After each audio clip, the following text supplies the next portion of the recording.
Camp Boiro Inside.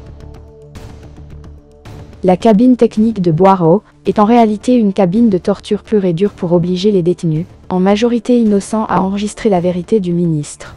C'est-à-dire à avouer les complots dont les scénarios ont été écrits en avance par le comité révolutionnaire et bien évidemment sous la houlette du président Sékou Touré. Voici les conditions dans lesquelles ces aveux sont obtenus. Récit 2. Jean-Paul Alata. Épisode 2.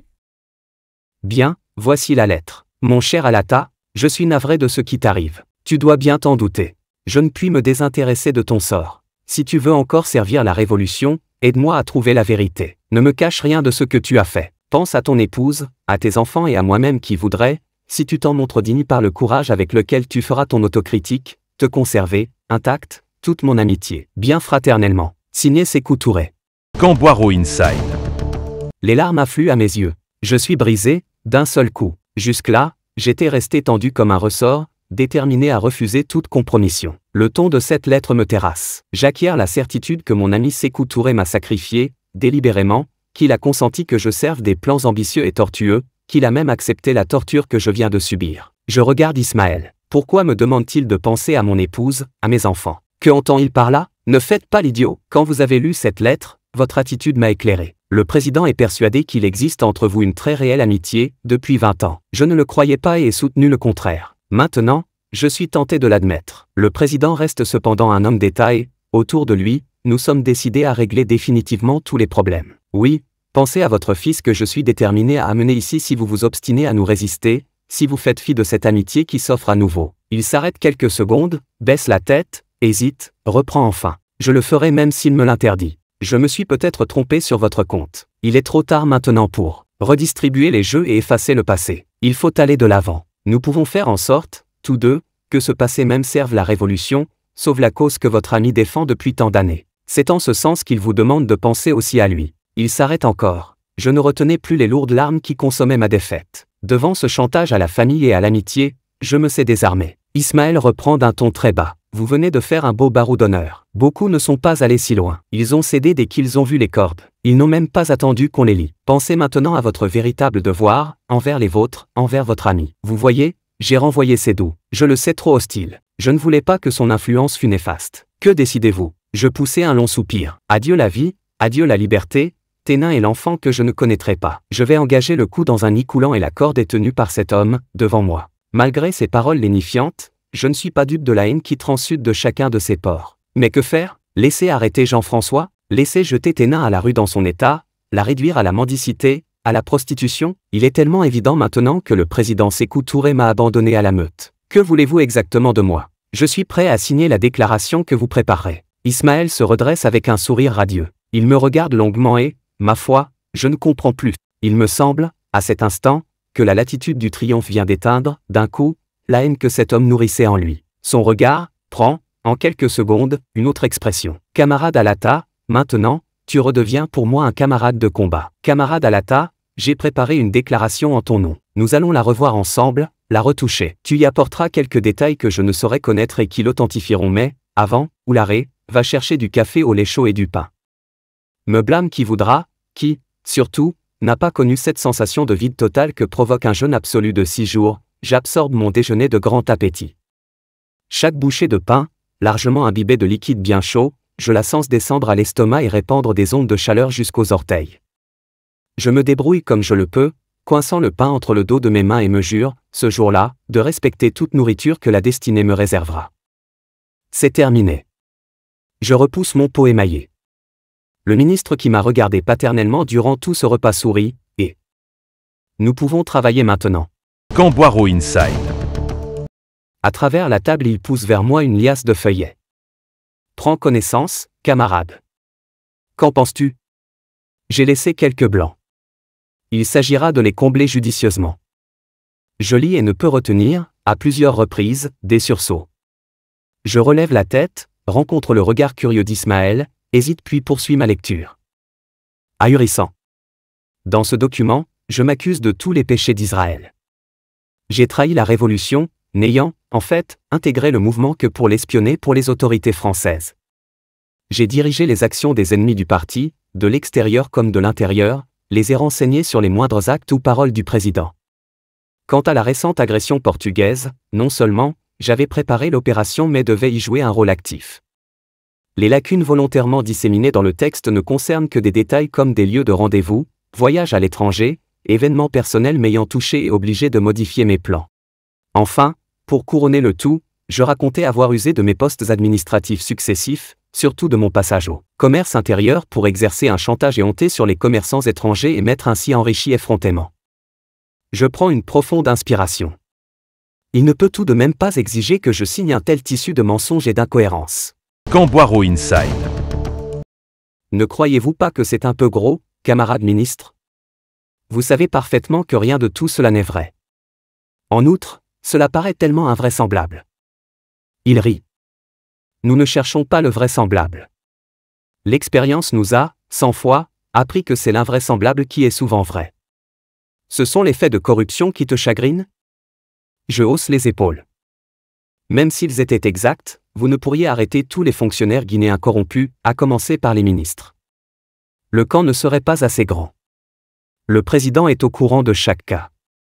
Pour moi, il sait que j'ai vécu, depuis 10 ans, sur les économies réalisées quand j'étais armateur de pêcher et expert comptable. Non, ce qui me paraît gros, c'est cette affirmation que j'ai voulu porter les armes contre le pays alors que tout Conakry m'a vu me battre sur la plage derrière ce camp. Le ministre paraît s'inquiéter. Me serais-je, encore une fois, trompé sur ton compte? Faudra-t-il revenir à d'autres arguments? Crois-tu pouvoir me lanterner encore longtemps? Tout ce que je demande, c'est de supprimer ce passage. J'accepterai la corruption et même la trahison mais n'exagérez pas, pour la lutte armée. Il faut que ceux qui me connaissent bien puissent croire, au moins en partie, ce que je vais signer. C'est votre propre intérêt. Agir autrement, ce serait accréditer le bruit qui circule déjà que vous n'obtenez ces aveux qu'à la suite de pressions inadmissibles. Camboiro Inside. Ismaël hésita longtemps encore. Derrière mon dos, je sentais Oularé aux aguets qui s'était rapproché du tabouret. Enfin, il me tendit des feuillets vierges, un stylo. Vas-y, je te fais encore une fois confiance. J'indique mes mains d'un signe de tête. Dicte à l'adjudant Lenot.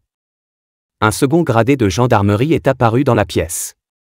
Plus petit qu'Oularé et très fluet, il porte, sur son visage, les stigmates d'une maladie qui le ronge. J'apprécierai par la suite cet homme, de loin le plus humain, probablement le seul des geôliers qui ait conservé le sens des proportions et du raisonnable. Ismaël Touré relut attentivement la rédaction proposée d'où j'avais soigneusement banni toute allusion à l'affaire du 22 novembre, ne voulant, en aucun cas, qu'on puisse la retourner contre mon fils.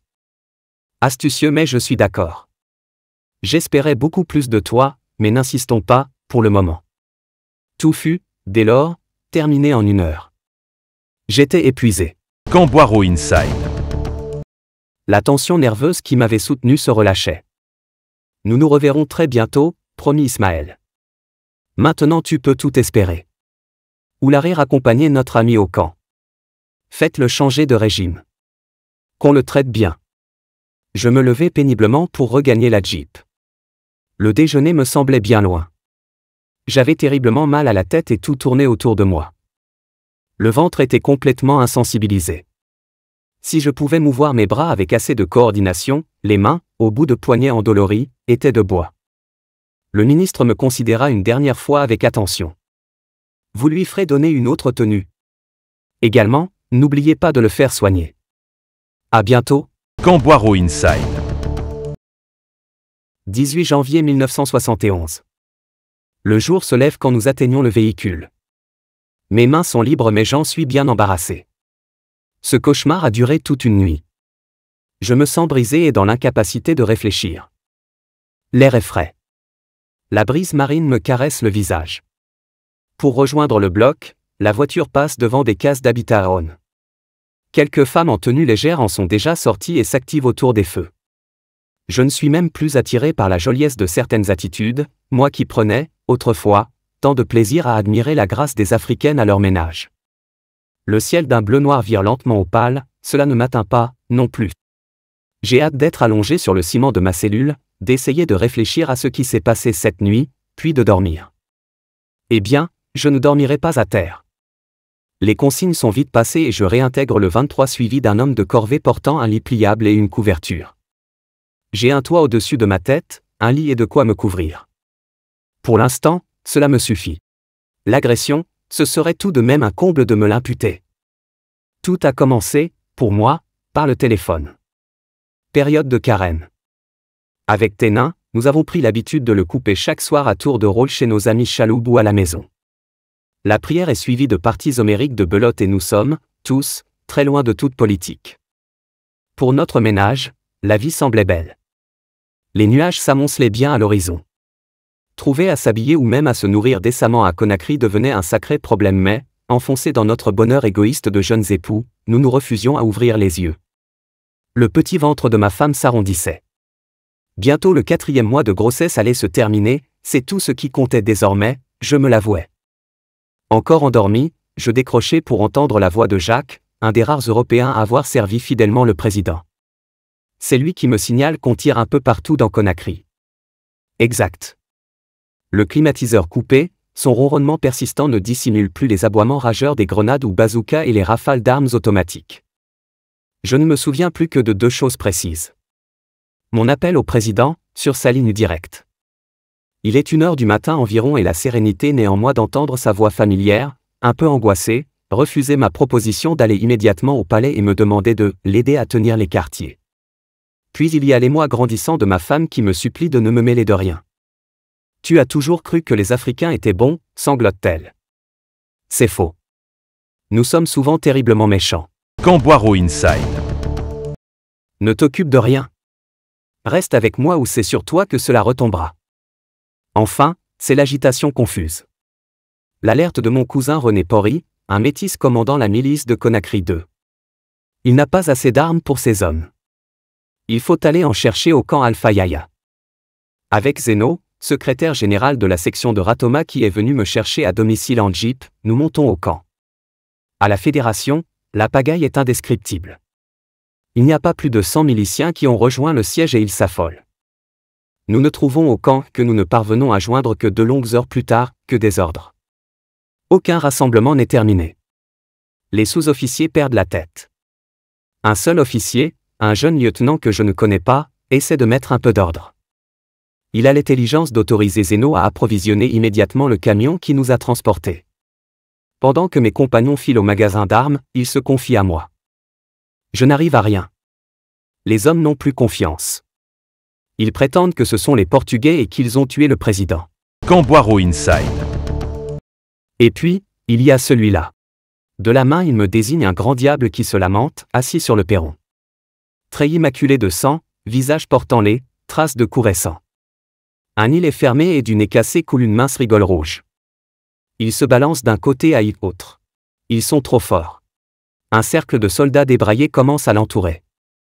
Avec l'officier nous nous approchons. Calme-toi. Sabari, lui dit mon compagnon. Tu vois bien que tu ne sais plus ce que tu dis, hurle-t-il, levant les bras au ciel. Tout le monde est mort en bas. Les Blancs sont maîtres de toute la ville et toi, tu parles encore. Sékou Touré est mort. Camboiro Inside. Tout le monde est foutu. Vous avez le téléphone ici? Il n'est pas coupé? Il fonctionne encore, me répond le lieutenant. Sans plus attendre je fonce au bureau, réussis encore à avoir le président, lui explique que je suis arrivé au camp chercher des armes pour la fédération. Au palais, tout semble encore aller assez bien. Je ressors en courant, l'officier qui a suivi la conversation sur les talons, et harangue les hommes quelques minutes, leur fait confirmer par leur commandant qu'il a entendu aussi la voix reconnaissable du président. Quand nous quittons Alpha Yaya avec les armes, le bataillon rasséréné commence enfin à s'organiser. Puis ce sera, avec mon fils Jean-François, l'inspection sur les arrières du Camboiro que René m'annonce être complètement investi par les agresseurs. Pour lui, il s'efforce de mettre sur pied des brigades mais c'est difficile. Des hommes envoyés à des points névralgiques se volatilisent dans la nature, moins du 10e des effectifs inscrits se présentent. Avec le docteur Keta Ousmane, directeur de Pharmaguinée toute proche, nous trouvons un barrage qui visiblement n'est pas des nôtres, nous obliquons vers le littoral et tombons sur Diop Alassane, ministre du Plan, accompagné de 2 Européens bien connus à Conakry. Alassane semble perplexe. Qu'y a-t-il? Il lui demande Ousmane. Il nous passe ses jumelles. Regardez vous-même. Je n'y comprends plus rien. On dirait qu'il rembarque. Effectivement, les dinghies qui font la navette entre un des navires qu'on voit près du rivage, alors que deux autres sont beaucoup plus éloignés, et la pointe sud du camp, marquée par des roches, prennent du monde à terre. Un groupe de militaires paraît plaisanter et chahuter. Des lits de camp repliés et du matériel gisent autour d'eux. Visiblement, ils partent. Les deux autres navires s'éloignent, fais-je remarquer à mon tour. Tu y comprends quelque chose? Diop est ancien officier de l'armée d'Italie. J'ai toute confiance en son jugement. Je crois en une opération de diversion montée pour délivrer leurs prisonniers. J'apprendrai par la suite qu'un autre étranger important était à Boiro depuis plusieurs années. Nous sommes là depuis plus d'une heure, dit MC. Malgré les coups de téléphone, Diop n'a pas pu obtenir un seul volontaire du siège fédéral. Finalement, Diop décide de prendre la situation de la fédération en main et y monte immédiatement. Il promet de m'envoyer des hommes pour empêcher tout retour offensif des mercenaires sur les arrières de Boiro et, éventuellement, monter une opération pour les couper de leurs navires de recueil. Je passe un nouveau coup de fil à la présidence. Camp Boiro Inside.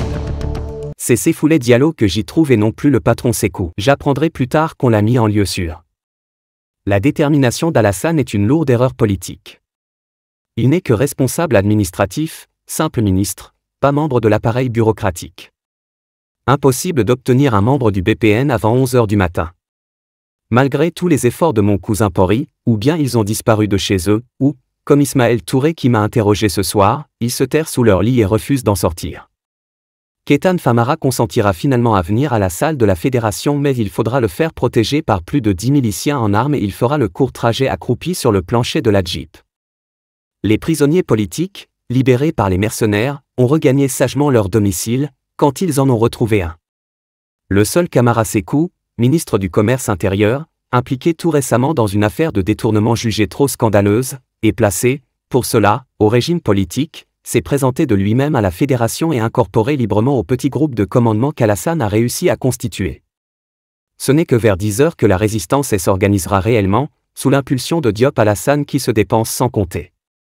Il commencera alors à recevoir les premiers éléments du bataillon de Kérouané du lieutenant Sidi Mohamed et de celui de l'abbé du capitaine Mara Khalil. En fait, les mercenaires débarqués furent les maîtres incontestés de la ville dès 3 h du matin. On reste confondu devant leur échec final. L'apathie de la population était totale. Les habitants vaquaient à leurs petites affaires sans se presser. Des balafons même se faisaient entendre çà et là. À l'analyse, on trouvera de grossières fautes techniques et tactiques. Conakry 2 était, depuis plusieurs mois, alimenté en électricité directement des grandes chutes. Les agresseurs l'ignoraient ou ne s'en sont pas préoccupés. Maîtres de la centrale de la ville, ils ont laissé l'Arnance banlieue éclairée à Giorno sans réagir. L'attaque qu'un groupe, commandé par le lieutenant noir portugais Juan Juanario Lopez devait déclencher contre Alpha Yaya ne fut même pas esquissée, cet officier ayant préféré attendre le grand jour, terré avec ses hommes, pour s'en remettre à la clémence de la Guinée. Probablement, ils escomptaient une réaction populaire positive en leur faveur sachant le point de saturation où en était arrivée la masse. Leur grossière erreur a été, alors, de sous-estimer la réaction nationale des Guinéens. La population ne s'est pas soulevée, comme on l'a prétendu par la suite, pour rejeter les envahisseurs à la mer, mais les reconnaissant étrangers, elle leur a refusé tout concours. Des cadres politiques guinéens qui se savaient pourtant visés comme c'était le cas de mon malheureux camarade Barry III, ancien leader socialiste, se sont mis avec ardeur au service du parti et de la nation attaquée. Il ne cessa pendant toute la journée de servir d'officier de liaison à Diop Alassane pour amener à pied d'œuvre les contingents de l'intérieur, au fur et à mesure de leur arrivée à Conakry. Ils en auront tout leur récompense. Juan Juanario Lopez, égorgé dans sa prison un mois plus tard. Barry III sera pendu publiquement. Camara Sékou exécuté secrètement. Mara Khalil mourra d'épuisement sous mes yeux au Camp Boiro. Camp Boiro Inside. Pour ma part, ignorant ce sombre avenir, j'avais la conscience tranquille, ce soir-là. Ayant enfin reçu une vingtaine de miliciens, j'avais passé ma journée à faire le coup de feu contre les mercenaires sur la plage de Boiro. Nous avions eu un mort et 2 blessés graves. Tout Conakry le savait mais, hélas, tout Conakry savait aussi que mon fils Jean-François était resté à mes côtés et s'était battu très correctement. Camp Boiro Inside.